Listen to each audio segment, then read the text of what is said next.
à plusieurs reprises au juge Oussama Abbas de bien vouloir le convoquer à une audition pour qu'il s'explique sur l'affaire qui l'a conduit au contrôle judiciaire de septembre 2020.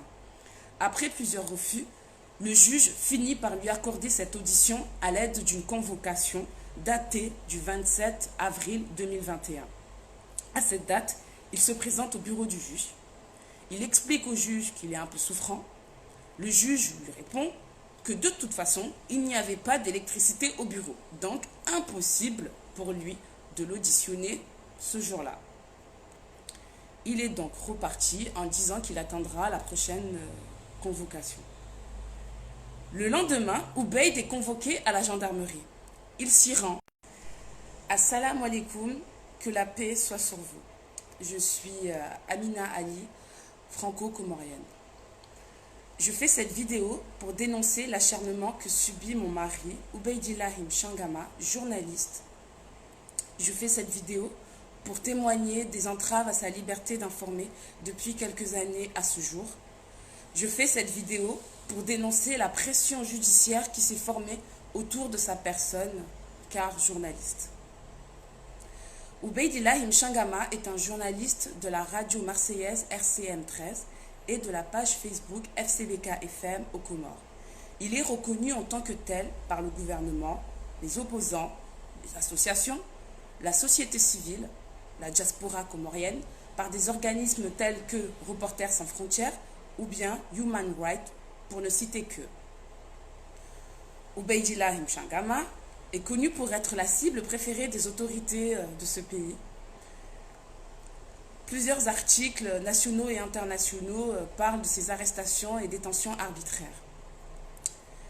Pour ne citer que quelques dates, en 2017, le ministre Mohamed Daoud, connu sous le nom de Kiki, a flanqué une gifle à Obeid en réaction à son travail, ce qui a suscité l'indignation des autres journalistes du pays. En 2019, il a été incarcéré à peu près 4 mois, de février à mai, pour trouble à l'ordre public, car il enquêtait sur la campagne présidentielle. Il a été relâché après l'investiture du président Azali le 29 mai 2019. Le 30 novembre 2019, il a été arrêté et incarcéré une nouvelle fois dans l'exercice de ses fonctions. Il filmait une manifestation de femmes. Il a été libéré le 7 décembre 2019. Le 11 janvier 2020, accompagné d'un autre journaliste, il s'est fait une nouvelle fois arrêter dans une voiture alors qu'il s'apprêtait à aller couvrir un rassemblement de l'opposition. Il a été détenu au commissariat de police et relâché le 13 janvier 2020. Le 7 juin 2020, Obeidillah est victime d'intimidation et d'une tentative d'agression par la milice du ministère de l'Intérieur, le B52. Le 3 septembre, il est à nouveau arrêté pour avoir évoqué le manque de transparence sur la gestion de l'argent public dédié à des audiences spéciales relatives aux agressions sexuelles. Après quelques jours de détention, il ressort avec une ordonnance de placement sous contrôle judiciaire qui lui interdisait, entre autres, d'exercer son métier, de ne pas se déplacer dans les autres îles, donc de lui couper ses sources de revenus, ainsi qu'une obligation de pointer au bureau du juge Oussama Abbas. Il a respecté 1 mois son contrôle. Ensuite, par nécessité, il a décidé de reprendre son travail. Je vous rappelle que entre octobre 2020 et décembre 2020, sans se cacher, Obeid a voyagé dans les 3 îles. Il a côtoyé toutes les autorités de ce pays. Tous les mercredis, il assistait au Conseil des ministres qui se déroule au palais présidentiel. Il a interviewé des gouverneurs, des juges, des ministres, des procureurs, tout au long de cette période, sans être à un moment donné inquiété de quoi que ce soit. Le 14 décembre 2020, rebelote, Obeid est arrêté et placé une nouvelle fois en mandat de dépôt car le juge Oussama Abbas a révoqué son contrôle judiciaire. Parallèlement, il est accusé de diffusion de fausses informations.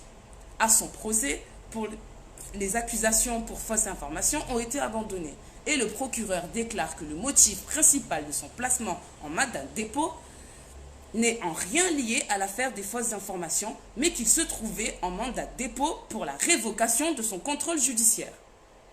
Il sera détenu 2 jours, je pense, et relâché sans motif, ni document, ni instruction. Le 7 janvier 2021, Ubaydillah couvrait une manifestation au marché de la capitale.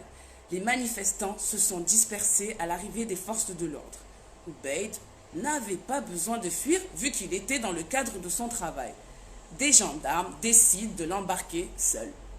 Il sera relâché et remis en garde à vue jusqu'à son audition devant le juge. Depuis mars 2021, Ubayd demande à plusieurs reprises au juge Oussama Abbas de bien vouloir le convoquer à une audition pour qu'il s'explique sur l'affaire qui l'a conduit au contrôle judiciaire de septembre 2020. Après plusieurs refus, le juge finit par lui accorder cette audition à l'aide d'une convocation datée du 27 avril 2021. À cette date, il se présente au bureau du juge. Il explique au juge qu'il est un peu souffrant. Le juge lui répond que de toute façon, il n'y avait pas d'électricité au bureau, donc impossible pour lui de l'auditionner ce jour-là. Il est donc reparti en disant qu'il attendra la prochaine convocation. Le lendemain, Ubayd est convoqué à la gendarmerie. Il s'y rend sans inquiétude et voilà qu'il se fait arrêter. Il est amené devant le juge Oussama Abbas qui lui notifie son mandat de dépôt. À l'heure où je vous fais cette vidéo, Mchangama Ubaydillah est toujours en prison.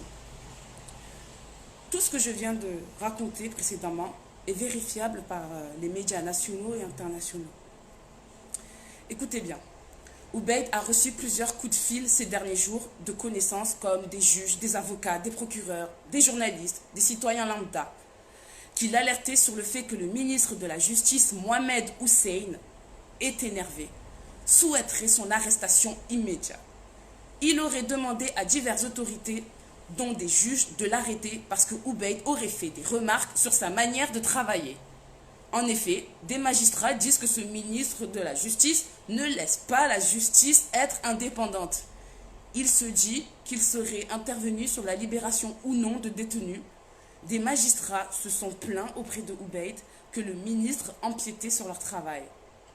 Mohamed Hussein est parti trouver en la personne du juge Oussama un très bon complice.